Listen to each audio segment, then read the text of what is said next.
একজন উপদেষ্টা এসে বলে দিল রাজনৈতিক দল আপনারা নিজেরা নিজের মীমাংসা করে নেন। ভাই রাজনৈতিক দল নিজেরা নিজের মীমাংসা করে নির্বাচনের কি দরকার ছিল? এখানে এমন কোনো দল নেই, যতগুলো দল ওখানে ছিল এমন কোনো দল নেই যে কিছু কম্প্রোমাইজ করে নাই।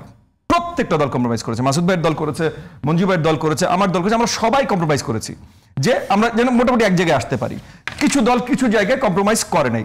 যেই দলগুলো কিছু জায়গায় কম্প্রোমাইজ করে নাই তারাও কিন্তু অনেক জায়গায় কম্প্রোমাইজ করেছে। জামাত তো কম্প্রোমাইজ করেছে, বিএনপি কম্প্রোমাইজ করেছে, প্রত্যেকটা দল কম্প্রোমাইজ করেছে। কিছু জায়গায় সবারই একটা সর্ট অফ টলারেশনের পয়েন্ট থাকে। সো কিছু জিনিসে কম্প্রোমাইজ করেনি, ঠিক আছে। কিন্তু এইটার একটা প্ল্যান হলো কিভাবে বাস্তবায়ন না হবে তারা জানাবে। এটা সেট হলো যে মানে আমাদের যেই জিনিসগুলো ওই সনদের আলোচনায়, ঐকমত্যের আলোচনায়, ঐকমত্য কমিশনের আলোচনায় যেগুলো এসছে সেগুলো সনদে প্রতিফলিত হবে।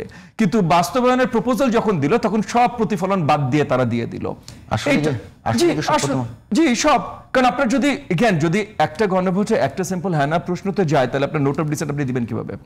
যদি কনস্টিটিউয়েন্ট অ্যাসেম্বলি নিয়ে কি আলোচনা হচ্ছে সেটা পরের কথা। কনস্টিটিউয়েন্ট অ্যাসেম্বলি থাকা মানলেন, তা সত্ত্বেও 270 দিনে আপনি অটোমেটিক অটোপাস হয়ে যায়, তাহলে এটা আপনি এটার বিরোধিতা করলেন।